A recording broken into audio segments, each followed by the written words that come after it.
Righty-ho, let's do this. Hammer time. Hello, folks. Of course, it is 9 o'clock Sunday night UK time. It can mean only one thing. It's time for me again, isn't it? Hello, I see we have people. We've got about 40 people chatting so far. Yeah, say hello in the comments. I've got to open a Google Doc. Yeah, because, you know, I'm never on the ball with these things. I hear a child coming down. It is bedtime. We know the drill. They're going to be in and out for a couple of minutes. Yeah, let's just roll with it. First child? I was watching the stream showing you what you said. Oh, you're watching the stream. What a surprise. Right, the question doc is open. Are you... Hey. Okay. So, just a quick update on a family update. Took Willow on a date with a boyfriend today. Yeah. Really, you're not running? No. Should I not be... Do you remember the days when the merest mention of the boyfriend turned a bright red and we could get her off the stream really quick with it? Yeah? Doesn't work anymore, does it? No. So they were snogging in the cinema. It was horrible to watch. Almost got a fire extinguisher and a bucket of water. That ain't making me run. Oh, come on, you. Let me do my show. I'll go get a drink then. Can I stay on for 5 minutes? You can have 3 minutes if... Yeah, you eat one of those black sweets. 3 minutes ain't enough. 3 minutes ain't enough. Hello, folks, of course. Right, what's been going on? What are you looking? If you want to come on the stream, you've got to eat one of those black sweets. I'm only getting 3 minutes, so it ain't worth it. All right, then. She's only getting 3 minutes. Right, went to the cinema today. There's one of these we call them in the UK a Mr. Sims. They're like a high street chain of old English sweet shops. Yeah, and they have all the sweets in the jars, and the shop is just dedicated to sweets. And they're always little shops, but they've always got lots of nice candy, and they've got American stuff in and that sort of stuff. And, you know, you go in, and if you go in the cinema, in the UK, the prices for the sweets in the cinema are just ridiculous. I mean, nobody's got money for that. Yeah, so everyone goes to the pick and mix before. So we went in, we picked up these sweets. We picked up this bag of black sweets. Yeah, that are foul. The woman gave me one, and it was disgusting. So I immediately ordered 50 grams of them. So every so often it's like, would you like a sweet? Yes, I am looking furry. It's getting there. Quick book update. The end is in sight. I'm finishing off the last few sections this week and next week, and then we are done with all the builds. There's still a little bit of writing, and there's still a bit like second drafting and that sort of stuff to do. Time schedule wise, we're drifting into sort of like, we might be a little late if we don't sort of keep an eye on it. Yeah, so I've used my sort of wiggle room, but we still are roughly on course, so we're not overly concerned, you know, and as Kickstarters go, yeah, if we deliver a week or two late, yeah, I mean, we said February, March, we're expecting February, maybe into March at a push, yeah, which means we're delivering when we expected, so I'm chuffed with that. For me, yeah, my key thing is that fulfillment is done and everyone's got their books before Adepticon, before Salute, which is end of March, start of April, because that's when I'm going to be seeing you lot, and I'm imagining you'll want your books with you. Yeah, so that's where we are with the book and all that sort of stuff. It is looking brilliant, the book itself.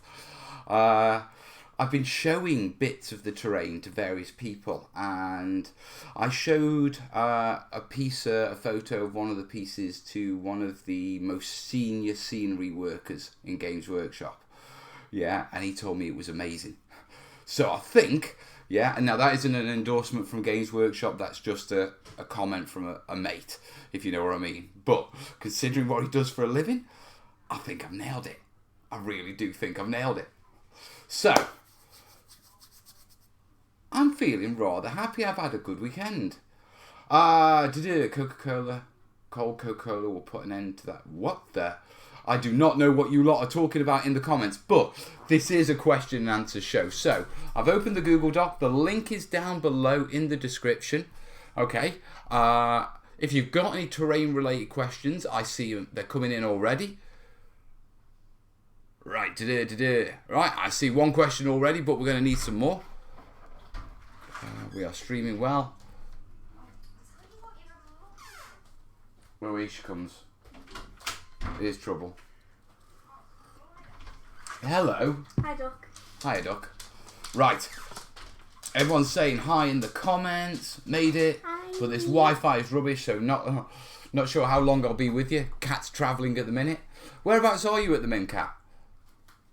Right, I don't know if our Jace is in. The last time I watched I spoke to Jace was earlier, and he was managing poorly children with sickness and vomiting and that sort of stuff. So I'm not expecting him to be perfectly honest. Never mentioned the book could be March before. Yeah, we did. It's in the Kickstarter.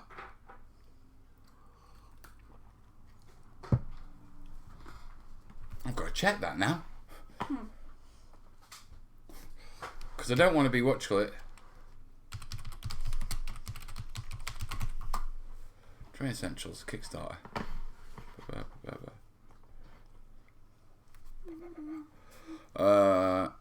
Right at the bottom. Campaign. Let me just check. Estimated delivery February.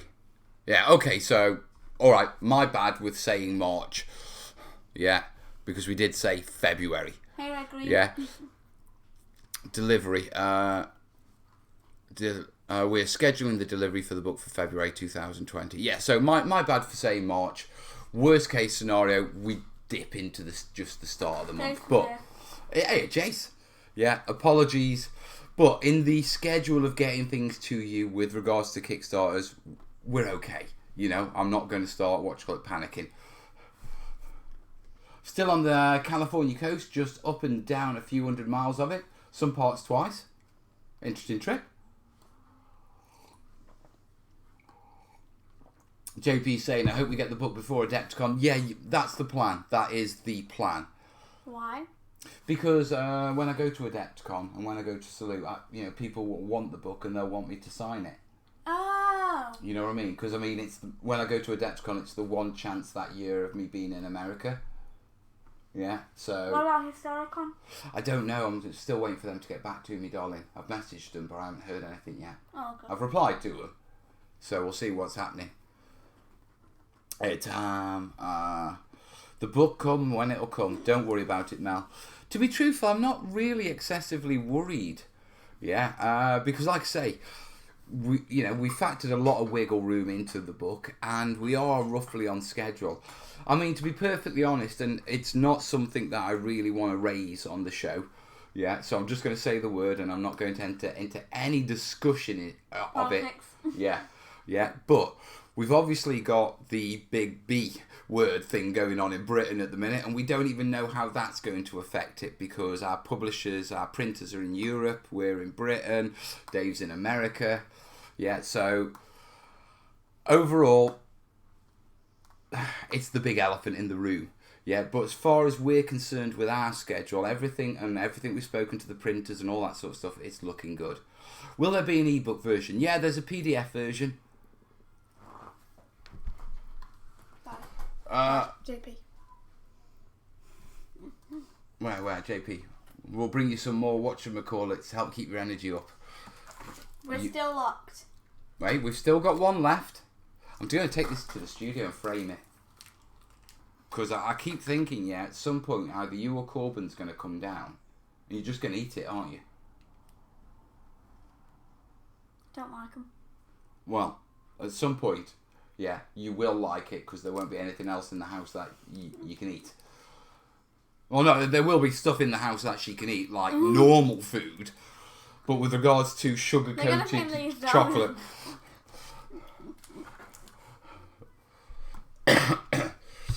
Yeah, but JP, this time his survival box will include lots of fibre and vitamins, no chocolate, no caffeines. We saw. Do you know what, Kat? Yeah, that was really good. If anything, the one thing that last time I went to Adepticon, Kat, my moderator, she was brilliant. She sent me like this mum box, full of like normal foods and stuff like that and sachets. And the one thing that was a godsend, yeah, in it was the porridge oats. Because when you're at Adepticon, you live on fried stuff. And, as a Brit, I like a bit of fried chicken, I like my chicken wings and stuff like that. But I cannot do it all the time. I need, like fruit, and I need oats and carbohydrates. I feel like the longest I've got is 3 McDonald's at a tea time in a row. Just saturated fat. How are we doing on the questions? Let me just give it a quick check. I've got 4 in. I'll let a couple more go in and then we'll get cracked on with those. I've still got the one you gave me, mate, just in case. You save that, Jace. That's yours, buddy. Willow doesn't like it. Willow doesn't like it just yet. It's got peanuts on. I tell everyone that I'm allergic to them.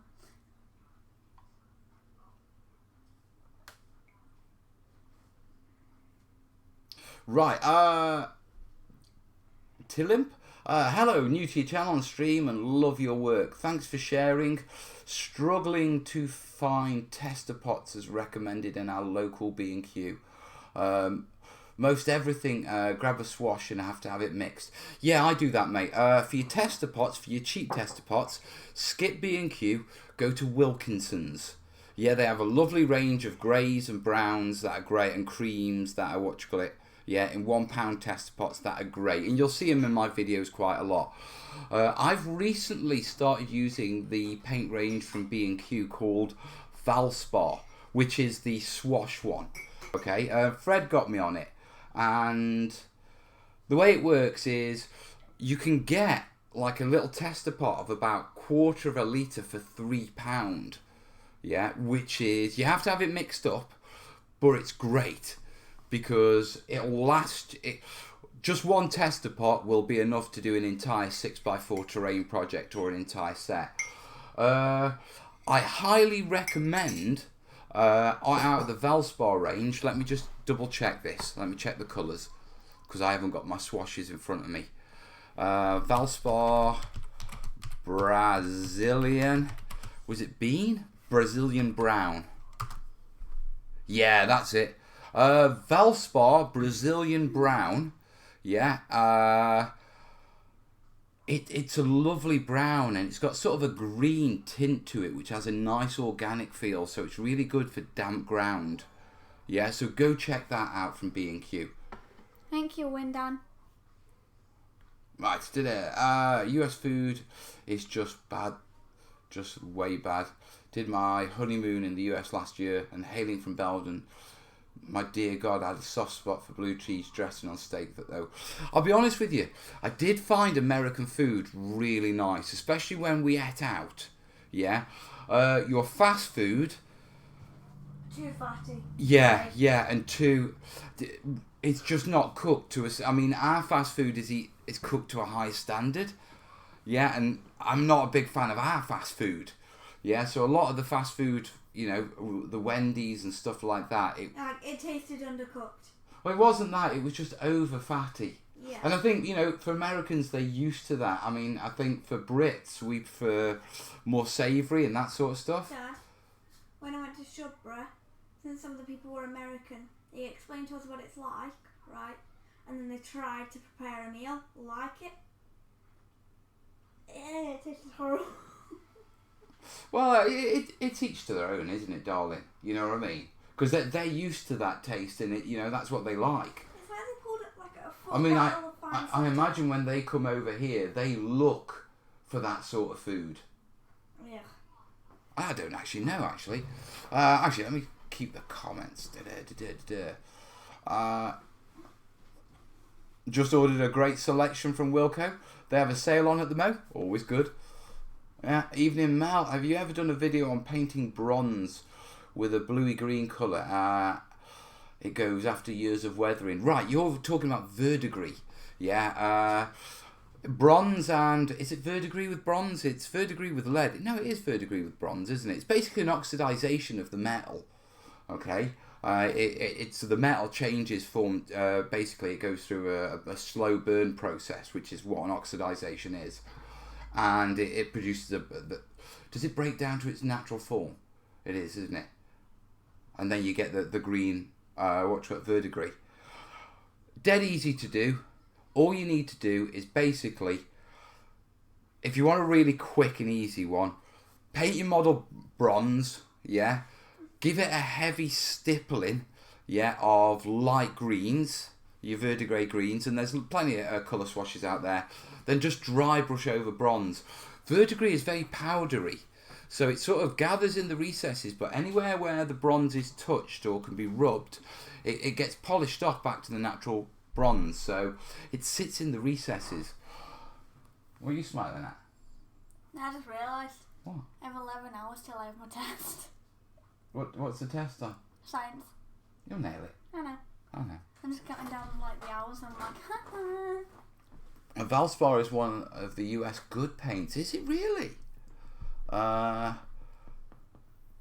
Both available in big shops like Homes and Lowe's, but check clearance shelves. Mistakes can cheap $1.50 in a great primer. Right. I see someone chatting on Facebook. Hey, I'm John. And Luke on Facebook. Hello, mate. We have Facebook people. Hey, it's always good to get a little people. And I see one person chatting on Twitch. Hello, mighty little Twitcher. Once the book's done and I can actually start showing you what I'm doing, I'm going to be doing a lot more streaming through the day as well. So expect to see a lot more of me. Dad? Right, ER tan. Verdigris is anything with copper, so copper and bronze. There you are. Wait, Dad, how can you see how many people are on what site? I've got these analytics, so if we click a button there, yeah, and we click that, yeah, it'll tell me that. We've got about 65 people watching there, 4 on there. What's Periscope? I don't know. I just stream to it. Yeah, the live shows have gone a little bit quiet since I haven't been doing tutorials and stuff like that, and so once so when you get back on them, once I get back, it'll pick back up. It's just that people know I'm not doing tutorials, so they're not checking the channel as much. Yeah, once we get back into my lava builds and I start doing all my tutorials again, yeah, then it'll be back to normal. And then you have the clumsy Willow back. Actually, did you ever leave? I get a lot of my terrain stuff from Wilco. Their terrain rubble, bird cage, sand and gravel is excellent and ultra cheap. Really good source. Right, let me have a look how many questions I've got. Oh, I've only got 4 so far. You're slacking, guys. I think you lot just come for the chat. You just want to know what's going on in my life with the kids, don't you? Yeah. You know what? I think we're popular. We're like a YouTube. What you call it? Like sort of. It's sort of a terrain show with like. Well, it's like a work in the week. They used to call them soap operas, didn't they? No, I have an idea. Work in the week. Hang out on the weekends. I like that. I like that a lot. Work in the week, hang out at the weekends. That's the only reason why they're coming on Sunday. I kind of missed the part about Valspar paint and what it's used on. It's just a base colour, mate. Like, it's an emulsion paint. Dad, my hair's still mega curly. Is it? Yeah, I haven't looked at it. Jason's pushing the Patreon thing, and I'll be honest with you, I haven't even looked at it this month. Because I haven't posted anything to it. Yeah, and I don't know how many pages. I'm doing alright. We're okay. I'll have to pick that up back afterwards. 5 responses. Oh no, we've been sussed. What? 5 questions. Right, should we do some questions? I know the channel is dipped. You know what I mean? Sussed? Yeah, and I'll pick it up afterwards. Me and Jace have got a lot of big plans. Jace, we need to talk about the forum this week because we need to get the forum moving. So I've got this idea of coming up with a forum rather than just the Facebook group, so we can have threads and project logs, and I can do question and answers, and we can do the living materials, the reference materials and all that sort of stuff. So Jace, this week we sit down, we talk about the forum. Dad? Weekly vlog. Yeah, it is a bit like a weekly vlog. Dad? Yes, darling. I don't know, like when you told me this, but you were there, I was at the door, right? And you said that, I don't know if it was like merchandise or whatever, but you said that you'd be paying it for me. Like you'd be paying me for some of it, and I don't know what it was. No, what you call it? I need your help with the poster design. Oh yeah. I think about 100 people have gone for the rules poster. During the campaign, one of the add-ons was just an idea of, I think it was an A4 or an A3. I'll have to check. Yeah, but poster of my rules. Yeah, it was just a comedy thing that we threw in. Not many people have gone for it out of the entire campaign, but about 100 have. And I told Willow she could design the border. Yeah. And so, you're getting paid for that. No, you said that there was something more. Oh, stop trying to get work. She's trying to have money off me. I really do. Right. I think it's time. Yeah. For some questions. To eat a pie. Drum roll. Hey, James. Answer. Watching World on Fire on the Beeb. Man on Fire is better than World on Fire. Can I? Go on then. Alright then. Right. Christoph Ninja, watching on YouTube. Mel, what do you use as bark on wire trees? Currently working on a diorama. I could use some help. Depends how in depth you want to go, mate. Okay. Simple bark can be achieved just by using tissue soaked in PVA, thin PVA, and just wrapping it round, scrunching it up. You can get quite a nice texture. The trick is, okay, to wrap it slightly loose, so it's a little bit saggy around it, and then squeeze it down, because you get the nice little bark ridges then, rather than trying to wrap it tight. Stepping up, what you can do is you can use tin foil. Yeah, wrap it with tin foil, give it a good crinkle. That'll chunk out your trees a bit and give it a nice texture. But you have to be careful with tin foil because paint can struggle to stick to it, so it really needs a good priming. Yeah, with a proper spray primer over using a paint.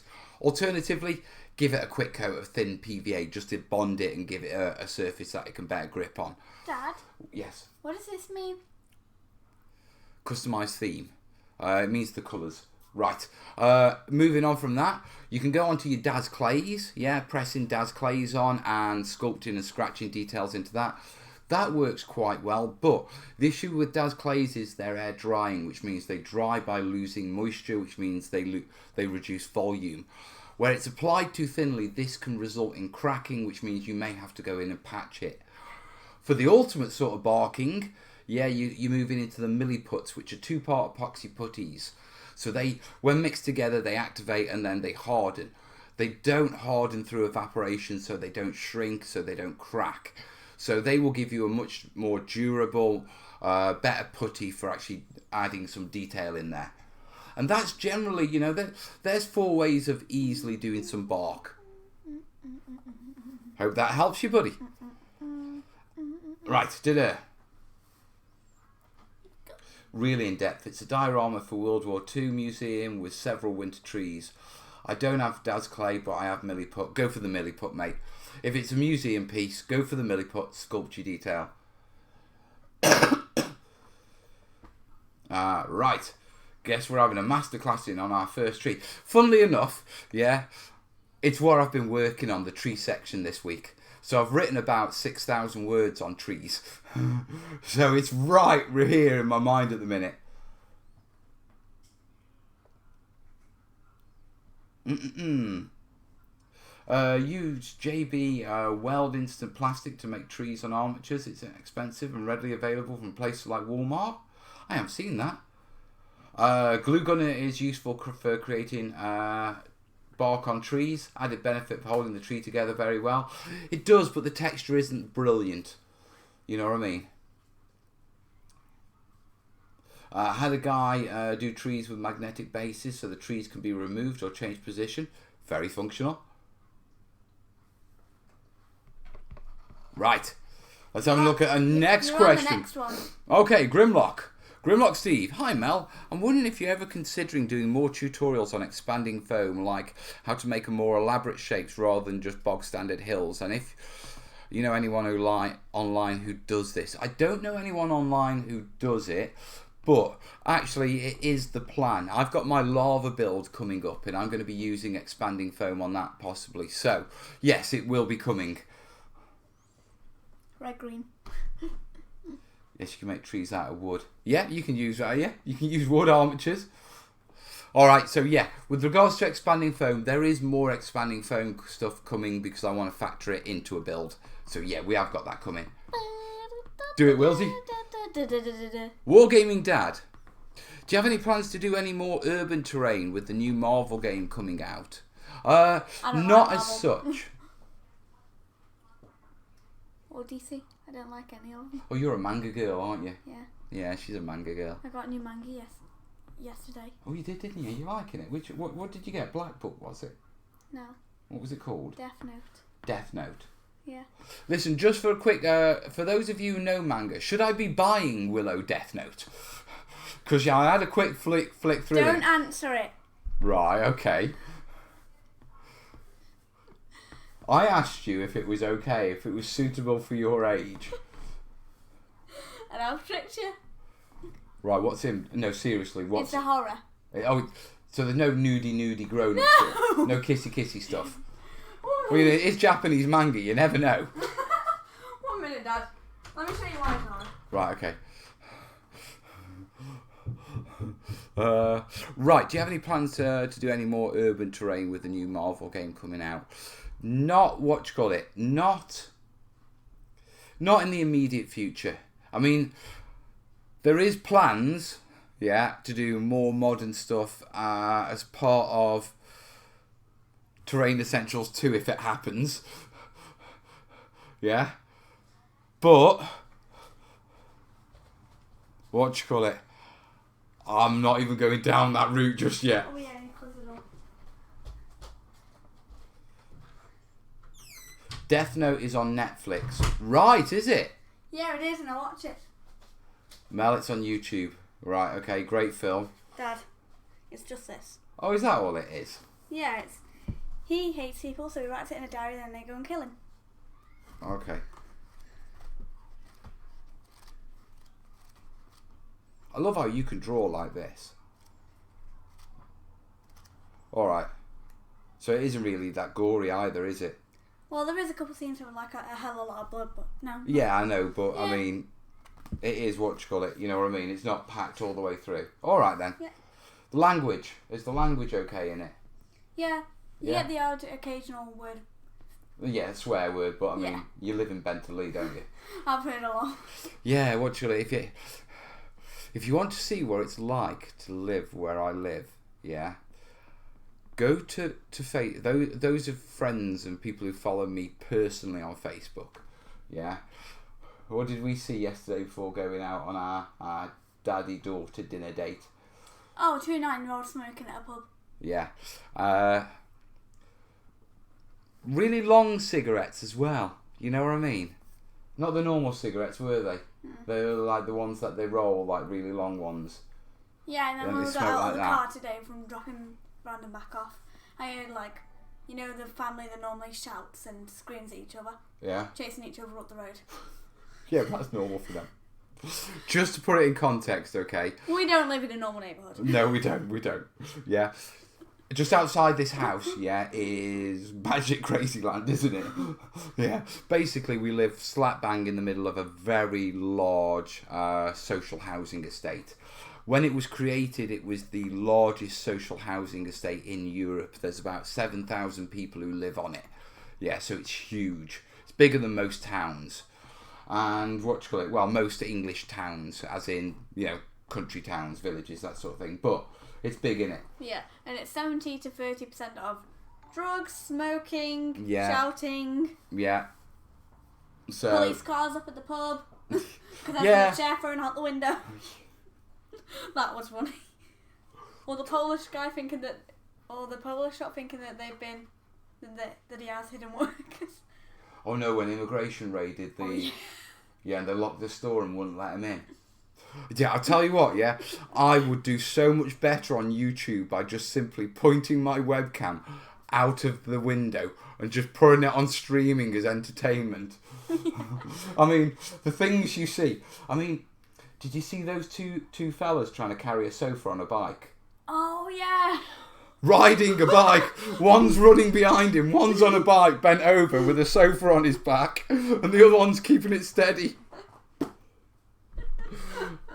Oh, I saw the funniest JP thing. saying my hometown was only 5,000 people. Well, this social estate in my city, I think last time we checked, it was about 7,000 people. No, Dad. I saw the funniest thing ever last night. Right. Some guy. Go You on. know how you normally get like the random group of teenagers walking by? Yeah. Yeah, that's normal. They were doing these weird skating things, and the total idiot. I think they were like trying to be funny. They skated across the road and went straight into a tree. What do you call it? John's saying in the States we call that living in the hood. In all fairness, I do live... We call it mentally.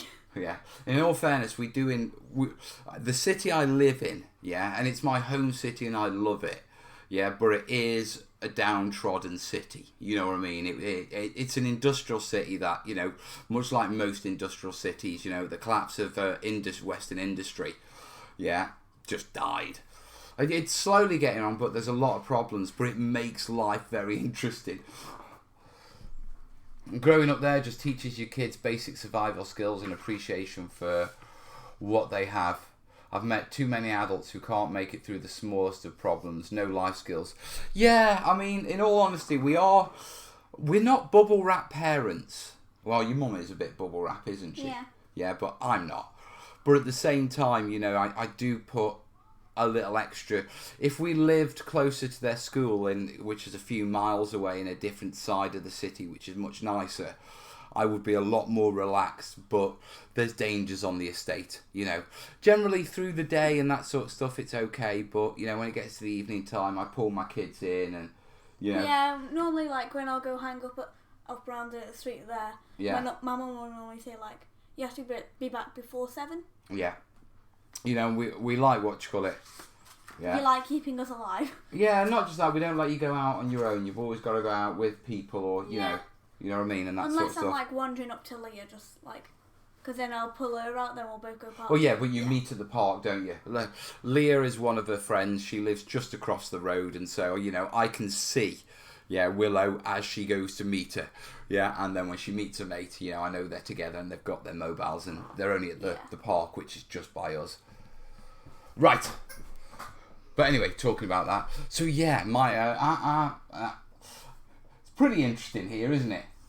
Yeah, you've grown up tough. I bet I can make it into a comedy series. You could. Right. So, anyway, to answer Wargaming Dad's questions, yeah, there is some more urban terrain, but it isn't really high on my list. I get this happens quite a lot when a new game comes out. I get an influx of, will you do this? And quite often it's like, well, you know, the amount of time I need to dedicate to pull that off for the actual small amount of people who are interested in it, who are just overly interested in it because they're engaged with the game, I tend to sit back and see what games settle and grow. So, to name one, there's Gaslands, which I've been looking at. I really like. It's really growing with the community. So, from as supporting the gaming community, I sort of look at that. It's like, right, okay, yeah. I sort of miss the hype trains. I don't like jumping on hype trains. I like waiting until the hype train's gone by, and then I like seeing what sort of regular scheduled trains are going and what people are interested in, and supporting those with terrain tutorials. So we're probably going to be doing Gaslands before we'll be doing the new Marvel game. Oh, thank you, dude. Oh, hello. Cash from Will's there. Right, I am on question 4 of 10.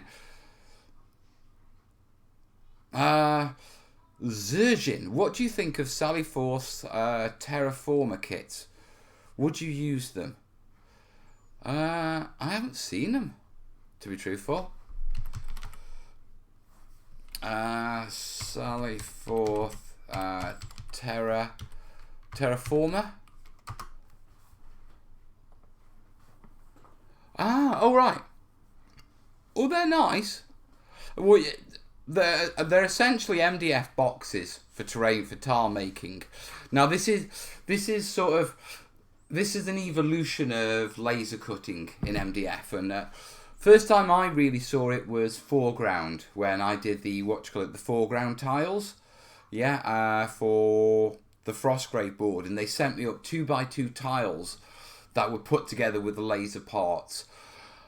Since then, I've seen TT Combat do them. Clearly, Sally Forth are doing them. I'm expecting more people will start doing them soon. Would I use them? Yeah, probably. I would. But to be perfectly honest, I'm designing my own. Kai's cutting them for me in the studio so they fit my functionality for the Burma board. Then I'm not designing them as a product to be sold. I'm designing them for my own personal project. So I don't know whether I would use them, but the actual concept of using laser cut terrain tiles, definitely I would use, because I'm planning on, because they're being built for me. Hell yeah, Gaslands! Awesome, thank you. Totally understandable. Gaslands terrain will be similar. Yeah, I don't mind doing them. There's little odd bits that there's crossovers, but when new games come out, I always tend to I always tend to like, let's the hype die down and let's see what the player base is like and the interest afterwards.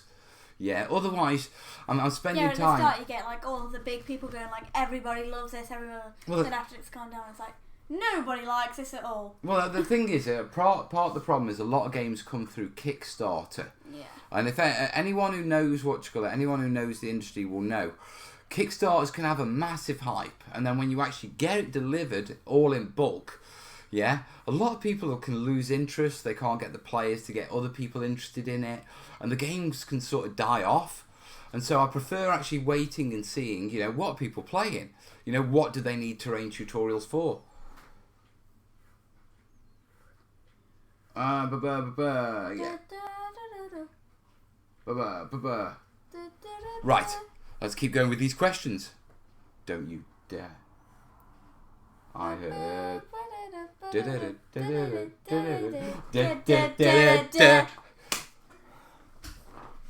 I'm pretty sure we sung that like all the way through Hanley. We did. On our daddy and our daddy daughter dinner date, going through a massive shot. I'm just putting it in everyone's minds.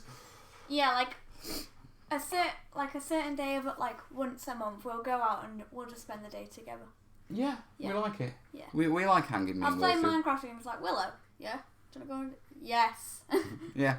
We were just bumming around the house, you know what I mean? And it's just like, Wills, do you want to go out? And she was like, where? I went, let's just go grab some food and go wander around town. And we're like, yeah. Hello, Mumsy. Hello. Mumsy! Mum. We should have a worldwide sing-song. You are going to live with me. I don't trust you. What are you doing? Are you kidnapping me? Nope. Right. Dad? Okay, what? What's Mum on about? She says that I'm going to love her on Tuesday. Oh. I'm scared. Mum, is it that my rug's done? Tuesday.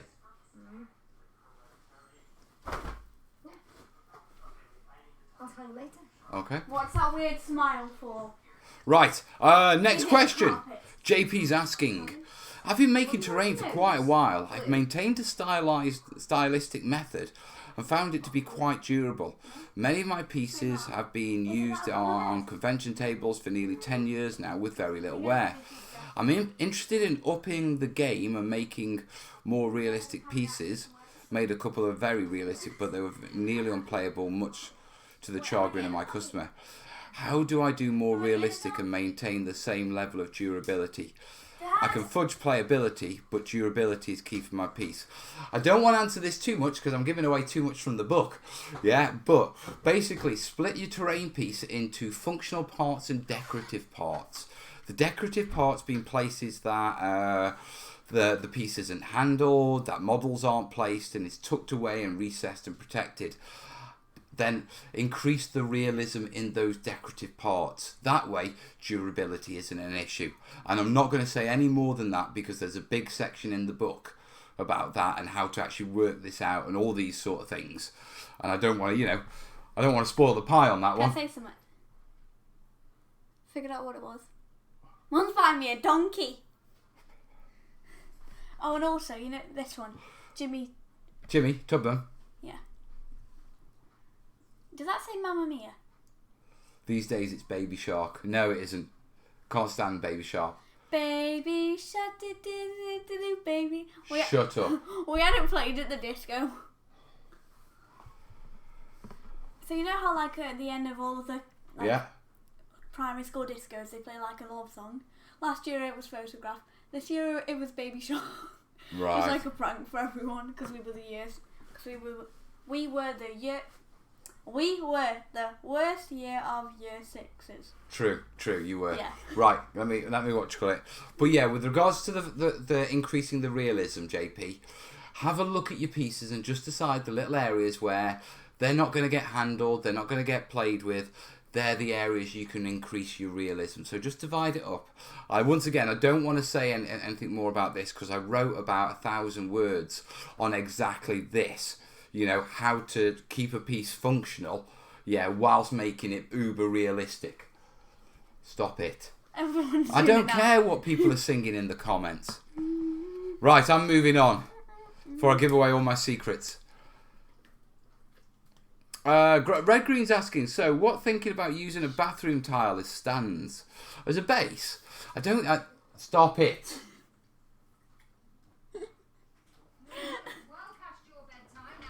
Yeah. Oh, you've pushed it now. I know. haven't you? It's your bedtime, come on. I know I was able to it down. Oi. At 36 Oi. minutes, I was literally like, oh my god, he hasn't realised. Love you, darling. Well, Night, Wilsey. Not to Are me. you giving me more manga? No.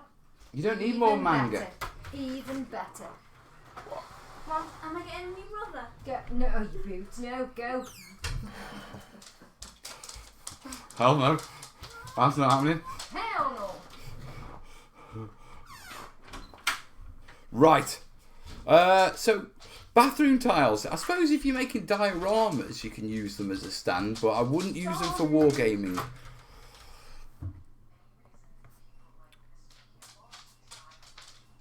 Right.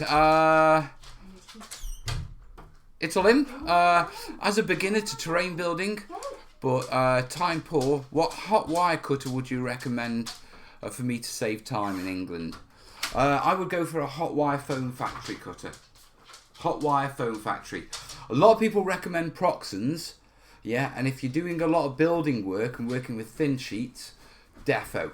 But the hot wire foam factory wire cutter is the only cutter I've found that has a cutter wide enough to be able to cut 30-degree slopes in 2-inch foam, and it needs to be 30 degrees, otherwise models fall off. Okay, and it's the only foam cutter I've found to do that. That's wide. That has a cutting length long enough. I can't remember the exact how long it has to be. I think it's about 4 inches. The cutting width, or 4.73 was it? I can't remember. I'm not doing Pythagoras now. Should I? It's a 1 in 3 slope. Right. 2 squared is 4. 3 squared is is 9. That's 13. 13 square root of 13. Oh, square root of 13. Wow. Square root of 3 is 9. Square root of 4 is 16. Difference between 9 and 16 is 7. 13. 13 is closer to closer to 16 than it is to 9 slightly, so that puts it over 0.5. Let's go for I could keep working it down, but let's go for 4.5, 4.62. Let's go for 4.62. Now I need to check. What's the square root of 13?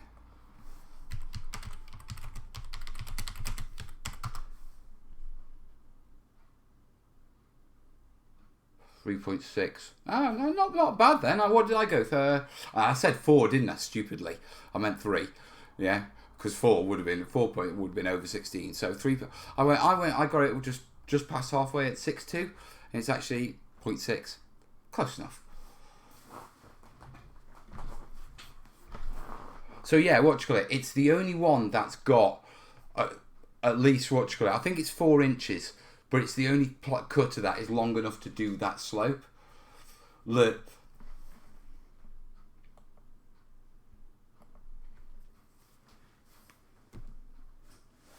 Bed Willow commenting in the bloody chat.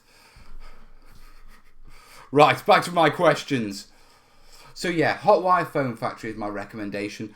If you're doing a lot of building stuff, make sure you check out the Proxon. Also, while I'm talking about Proxons and building with XP Foam, quick shout out for Gerard Boom. Yeah, if you don't know Gerard, he's an awesome foam worker. Does a lot of workshops, working XPS to make buildings. He's got a book on Kickstarter at the minute. Yeah, and one of my moderators will have a link. I'm in on it. The link's on the terrainiacs. It's on the Facebook page. Go check it out. He's very good at what he does, so I highly recommend getting the book. I'm in on it because I know I will up my XPS game learning off Gerard. Yeah, so if I can up my XPS game from Gerard, I'm damn sure you lot can as well. Right.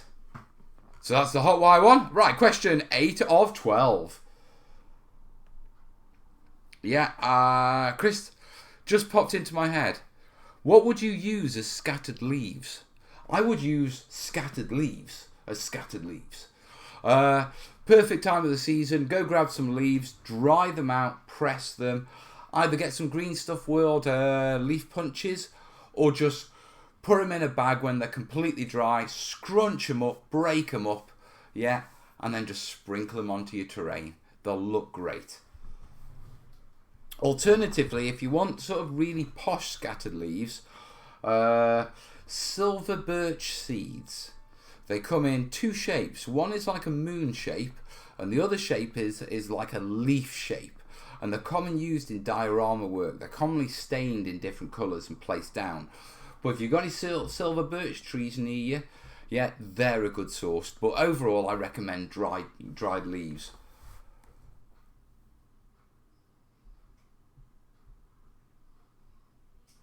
Bill's saying, I think that the word you may be looking for, Mel, is throat. The distance between the wire and the fence.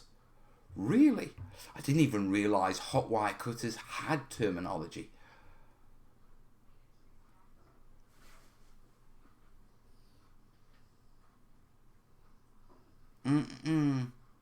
But people are talking about Green Stuff World cutters, blenders work good.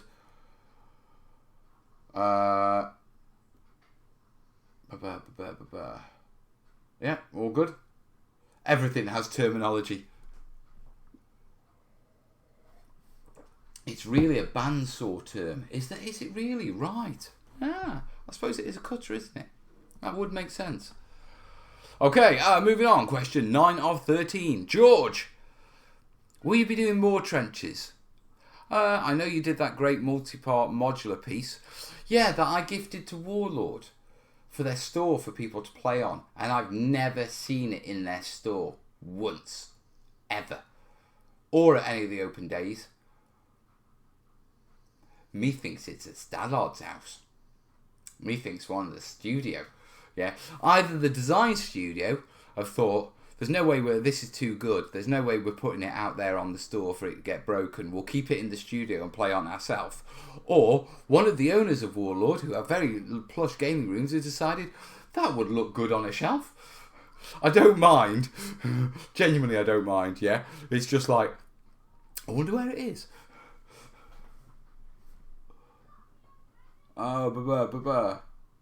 Yeah. Okay. So will I be doing more trench stuff? Quite possibly, yeah. I have an itch for trenches. Yeah. I'm actually thinking I want to do something 40k-ish. Yeah, so that sort of World War One sort of battlefield look, but in the high dystopian of Death Guard, and the what are they called? Death Corps of Kree. So it's something that's floating around. So we're not done with trenches yet. Regarding leaf cutter from Green Stuff World, do you recommend using paper against punching out of real leaves, which I've seen done in other videos?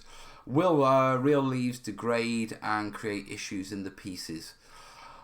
Depends on the thickness of the leaf. A decent sturdy leaf, you don't need any backing to it to sturdy it up. If it's particularly thin or it hasn't dried out that well. Part of the problem with leaf cutters is leaves are quite durable, so what can happen is they can actually, as you cut, they can drag the leaf in and give a raggedy cut, which is why you put the paper in. Yeah, it's basically to give it a nice level and give it a clean cut. Thicker ones, they generally don't need the backing paper. Once dried out, as long as they're dried out, yeah, leaves will degrade, but as long as you seal them with watered down PVA once they're on the piece, much as you seal the entire piece, they will be perfectly fine. Okay, so don't worry about it.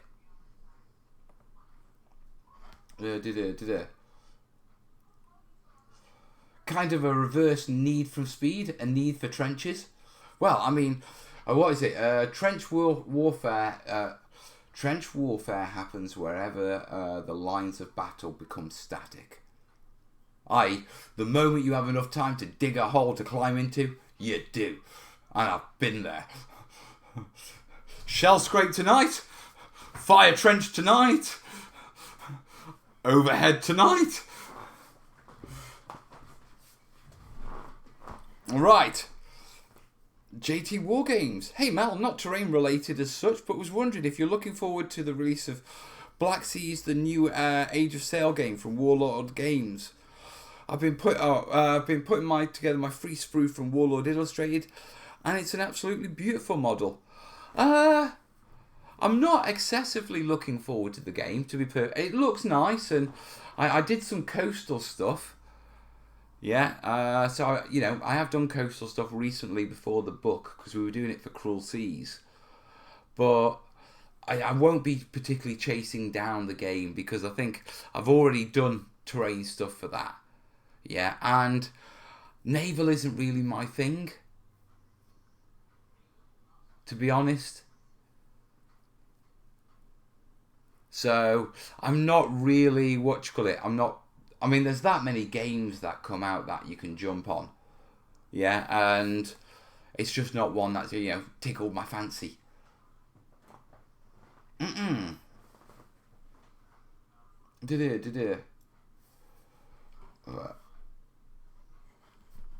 WR, yeah, War Games Illustrated. Right, moving on. Luke, would you consider doing videos on making ruined medieval buildings for games such as Mordheim, Frostgrave, Song, Fire and Ice? Yeah, that's on the list. I've actually been working on that sort of stuff for the book as well. Yeah, I've got a beautiful Mordheim. Well, it's not Mordheim building, but it in the style of. Looks really nice. Brickwork took fun. Yeah. But yeah, that's definitely on the list. I'm looking forward to getting back to actually doing tutorials again, to be perfectly honest. I'm going to break myself in gently because it's actually been quite a while since I've filmed tutorials. And so I'm going to be doing some work on Tufts over this next month. Yeah, just as I wrap up the book, just so I can, I can get back into how I do tutorials because it's been a while. Okie dokie, question 13 of 17. Stucan, hey Mel, what's your view on how tech, such as Tilt 5 holographic table, will impact the terrain hobby? It won't. Look, that was quite firm, wasn't it? Okay, let me explain my thinking about this. Yeah, my thinking is we've had lots of technological, developments that will affect wargaming. Yeah, laser cutting, 3D printing, augmented reality is going to be a massive one. You're not even going to need armies or tables anymore or be with someone in the same room to play with them. You're just going to project your table onto your kitchen table. Your mate's going to do the same in his house and you're going to be able to battle with realistic, real action effects. Yeah, holographic gaming tables, much like exactly the same as augmented reality. My oldest brother, he runs a company called Flat Vision Products, and they do customized touch panel industrial toughened displays, for like Formula One pits and for oil rigs and for for defense work and stuff like that, and we had one, and he lent me one, which was basically 3 foot by 3 foot touchscreen table, completely hardened. I mean, literally, you could pour coffee over it, Yeah, absolutely fine. Just take it outside, hose it down with a with a hose to wash it off, because it's designed to be stuck onto an oil rig or outdoors somewhere in an industrial place. And he was just saying, have a play with this. And he brought round his laptop to power it, because the drivers in it, he hadn't been customised yet, the actual onboard computer. So we powered it through and we downloaded a game of Hero Quest from the App Store, converted it basically into an Android display, and we played Hero Quest touchscreen on a 3-foot by 3-foot table, which was great fun. So there's loads of technological things that are coming, but the fact of the matter is, and I think the one thing that we all know, and especially all the people, in this chat, is that, we make terrain to play games, but terrain making is a hobby in itself. There's many people who just build for the pleasure of building. So it doesn't matter what technological, great, you can 3D print an entire house in with a 3D printer. Brill, you do that. I'm still going to build it, because I love building it. It's therapeutic, it's hands-on crafts, it's art, it's scenic, it's nature, that's known to make you feel good. I don't care what technology comes along. In fact, I actually think the more technology comes along, the stronger this hobby will get. Because if I look at it, this hobby was a dying art when GW brought out their first plastic buildings. And the more kits and the more 3D prints, that come into this, and the more laser cutters that come into this market, the more people there are interested in making their own terrain. When I started, if someone had turned around to me and said, "Hey Mal, do you know what? 5 years time, mate.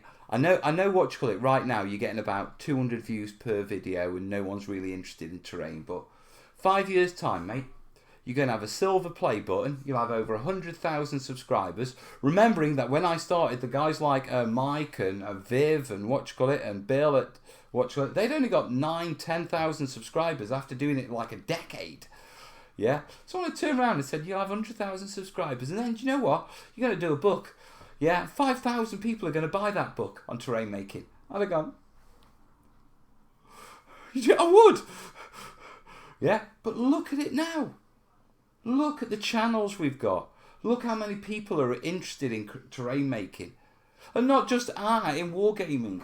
You've got, the D&D guys, you've got Black Magic Craft, Jeremy, you've got, DMG Info, you've got Luke, and you've got the Railroad lot. And then we're starting to get all sorts of little people popping up in our little collective YouTube community. Because we have this broad community, don't we?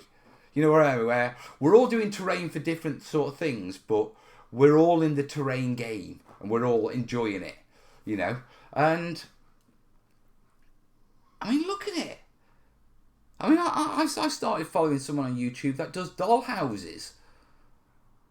So when people say tech's going to ruin this hobby, I get emails from people who work as professional 3D sculptors in the animation industry in Hollywood, and I get emails from them because they watch my videos to learn terrain making so they can make physical stuff after work. Because it gives them a break from work. So I don't care what technology comes in. The fact of the matter is, the more technology comes into our lives, the more we will want to connect and make with our hands. Simple as. Because we're human. And it's...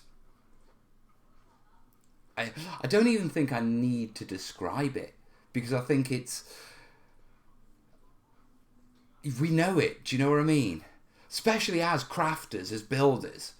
I mean, let's be honest. There's only a few other things that we do with our hands that make us happier.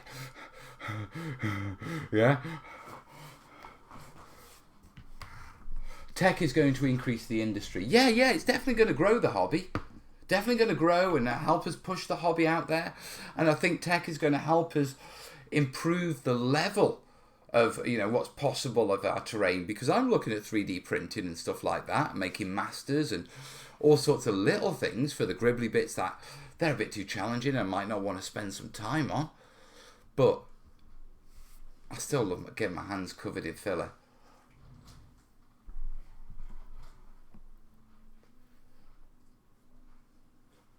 Yeah, Tuesday I submit proposals for 6 new classes for the spring.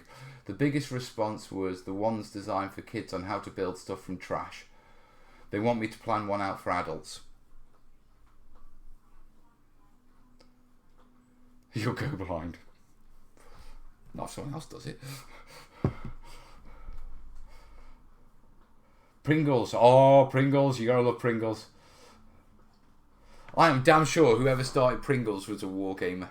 And he thought, I really need some really tall tubes. Some sturdy, good tubes. I'm going to make these crisps.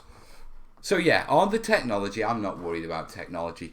The technology will only expand our hobby further and bring more people into the hobby. Because fundamentally, technology cannot replace what we get from making.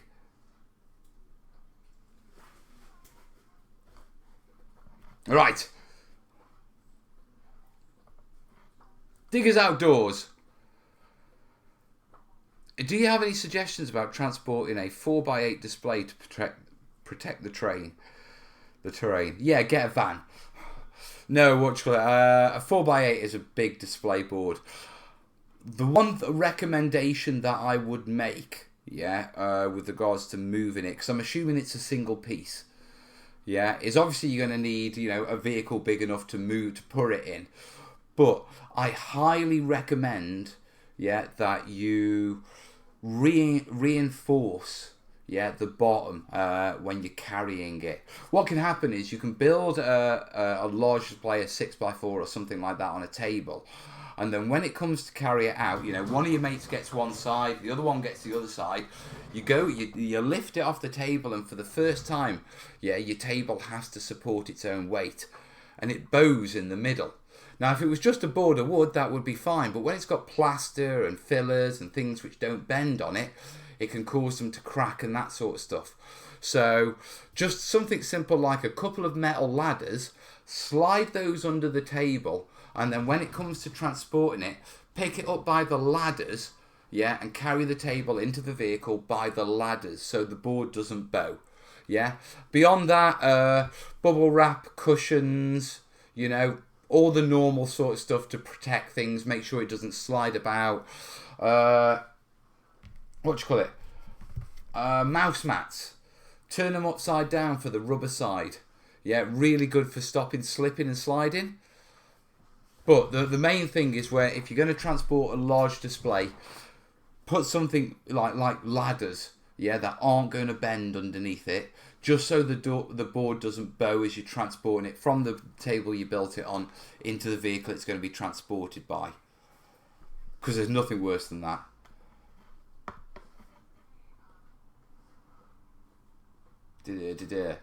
People are talking about how big their displays are. Here we go. This is it. The moment you talk about size displays, all the railway lot come out. Mine's huge. It's massive. It's this long. Yeah, but we play with ours. Oh, you can tell it's a Sunday night, can't you? Right, moving on rather swiftly. 15 of Aesons. Gurnis and Gurnik. Hey there, Mel. What have you got plans for after the book is finished, pal? I hear you speak of things that will pick up, but what's the meaning? Yeah, dead simple. Lava sci-fi build, Stalingrad build, Burma build. 3 projects I immediately want to get into. The Stalingrad build is foregrounds kits that I'm going to be jazzing up and doing in a sort of Stalingrad urban, cover loads of urban ruins and that sort of stuff. Rubble, weathering techniques, battle damage. The sci-fi lava bits, I've got some of Ronnie's Mantic stuff for the sci-fi. That's sort of a Legion sci-fi. I am thinking Mustafa, from Star Wars. Lord Vader's palace.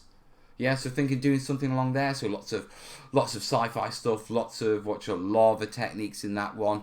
And then basically, shut up cat with your castle. That's coming next year. Yeah, Castle's coming next year. It's been approved. But I can't speak more about that. Not yet. But yeah, we've got some interesting stuff coming. So as soon as the book's done, I'm back in the role. And I will actually say that me and Dave have had quite a few conversations as well as family. And if I do decide to do another book, the plan is to sort of do the work over a longer period before we go to Kickstarter. Yeah, so that we don't have this sort of disruption of me having to step back from the channel again, because I'm conscious you guys, it's affected you guys and you've missed it. I've missed it as well. Yeah, I wasn't expecting it to go on this long. You know, it's been a hell of a project because I just simply wanted to do the best I can. But next time round, I'm going to make sure pretty much the bulk of the work is already done, and so it doesn't affect the channel.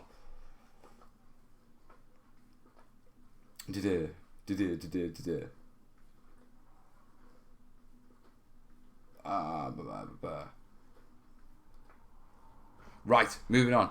Do you know what? I haven't seen any of the Great British Model Railway thing yet, of either seasons.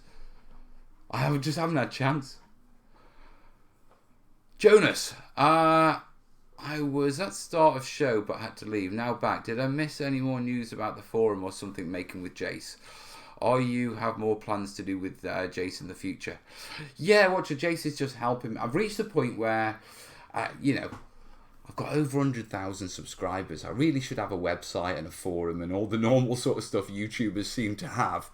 Yeah, but rather than me, because my problem is whenever I approach these things, I'm not a techie guy. Yeah, it takes me forever to figure it out, to work it out. And so Jace is going to be taking that on for me. Yeah. So I can concentrate on what I am, which is a terrain builder. Yeah, and I can concentrate on the videos. So yeah, the first thing is really a forum. Yeah, off Facebook, something that we control, that, we can use for project logs, I can use for information and that sort of stuff. And so, yeah, there is more stuff coming after that. I've got merch to sort because I know you guys have been asking for merch for a long time. So I want to sit down, I want to tick that box off. On top of that, there's a few other things. I need to get a website cleaned up properly because I sold 5,000 copies of a book. Yeah, and I don't even have a website.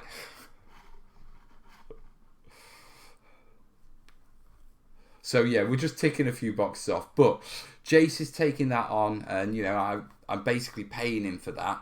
Yeah, because he's not doing it as a mate. I'm not having that. Jace has been great as a mate, and he's been great as a patron and a supporter and a best bud. But if he's going to be doing work, then he'll get paid for it. Yeah, especially big work, that sort of stuff.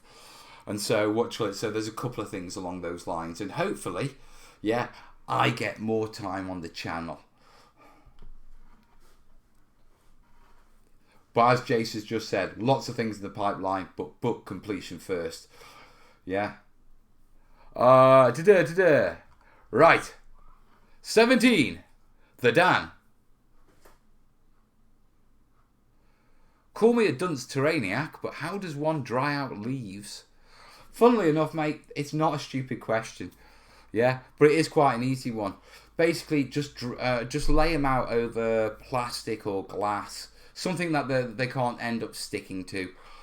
In a dry room, yeah, and just let the moisture evaporate. It's always best picking up autumn leaves, okay, because they've already started going through the drying process naturally. Yeah, that's what causes them to fall off. So fresh fall leaves are best. Taking them inside and just giving them a little bit of extra dry is all they need.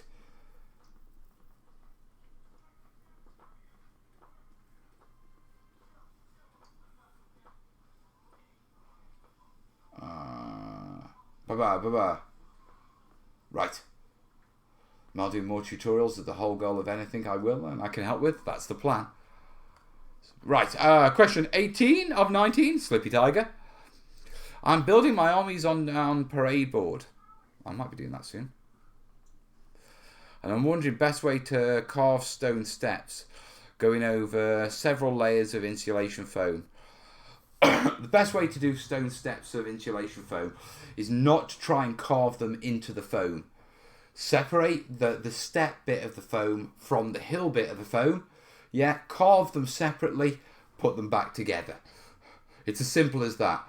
Yeah, hot wire cutter, mark it out. These are where my steps are going to go. Yeah, cut it out, your step blocks. Yeah, do a rough shaping to get the sort of angle and what you want it to look like. Build your hills with your steps in place so you can adjust them if you need to fit in with your hills.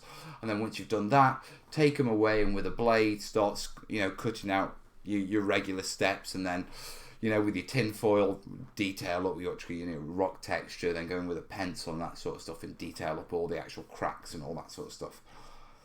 Yeah, but basically separate your your steps from your hill. And you can do that with foam pretty easily.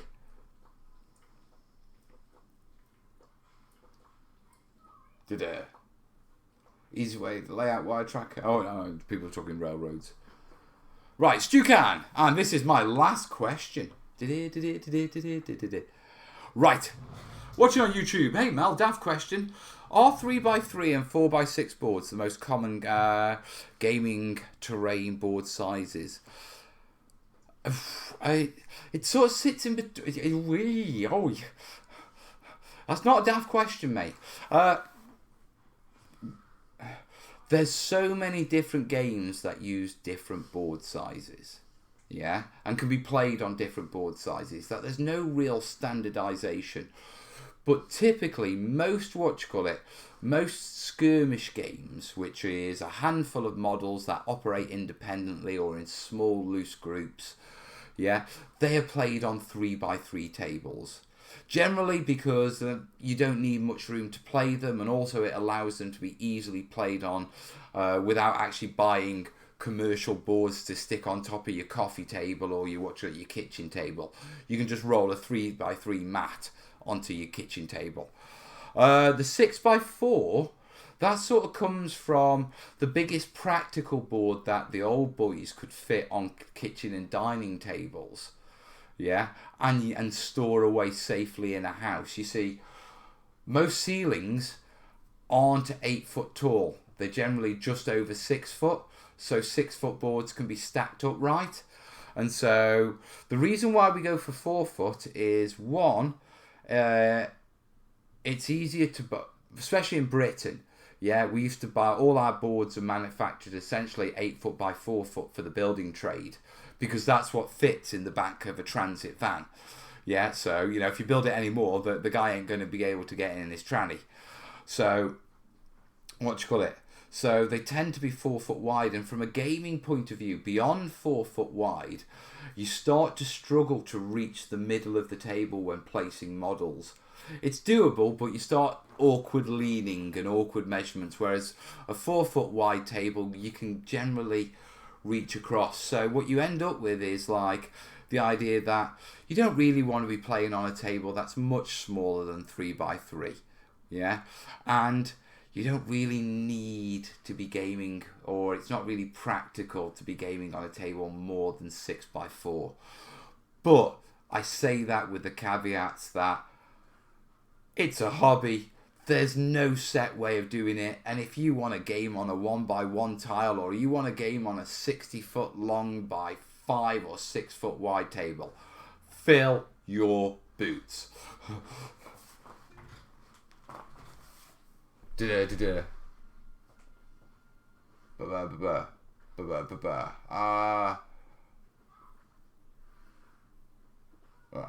are talking about foam, where to get it, PAL systems, yeah. Pro Warm are a good one for Pro Warm insulation are a good one for foam as well. Oh, you sneaky buggers, you keep sneaking questions in.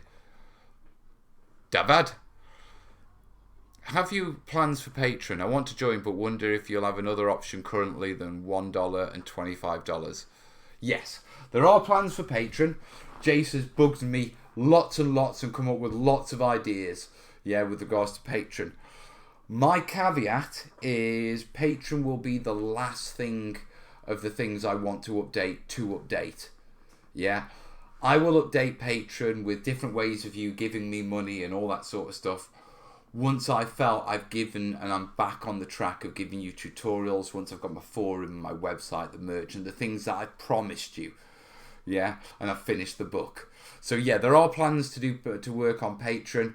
Yeah, there will be other options, but that's not going to be my first job. Yeah, it will be the last of the jobs. So we're probably actually looking at running closer. By the time we get the other jobs done, we'll probably be running into about springtime next year before we really look at Patreon. Although I will be doing more with Patreon that once I get back into the tutorials anyway, and giving a bit more. I'm going to be using Patreon more to, like, when I've done a video and my afterthoughts, I'm going to start detailing those on Patreon. Yeah, so, you know, the extra things that I think about that I forgot about to put in the video and that sort of stuff. I'm going to use that, yeah, as a sort of where to place that sort of information. Right, 21, and I'm taking this as my last question because my bladder is screaming at me. So, the question docket is shut. Yeah, Daniel, how similar is wargaming terrain to dioramas? What would you say that dioramas are more detailed? Generally, diorama pieces are more detailed because their purpose is to look nice. Wargames terrain is that it's a functional piece that's used for playing a game. Now, that doesn't mean that Wargames terrain can't look as nice as dioramas, but that nicety has to be developed factoring in, yeah, that it is a functional piece of terrain. Okay, so that's the only difference. They use the same materials, same techniques, same principles. It's just the functionality and the purpose of the piece that's different, and why generally Wargames terrain is less detailed. That was an easy one. I think that's me done. I'm calling me done anyway. Right, guys, I'm going to check PayPal because some of you might have sent something. I haven't been pushing and it doesn't look like it. Have I had any notifications? Only of Willow, and she's got homework. Right, so no one to shout out that side. So, guys, coming to a close. Genuinely coming to a close. It's wrapping up. I'm going to be starting playing around and start doing some tutorial stuff, and I'm going to be starting with tufts. We're going to do a bit of a terrain lab. I know we were doing teddy bear fur, but it's quite a lot of work involved with the teddy bear fur, and it's taking time. So I put it to the side for a little while until I'm a bit more freer. But tufts I can do quite quickly, and I want to up my tuft game. So you may see a couple of tufts videos coming your way this month. Yeah, so keep an eye out for those. Okay, and then beyond that, a couple of weeks, I'll be back.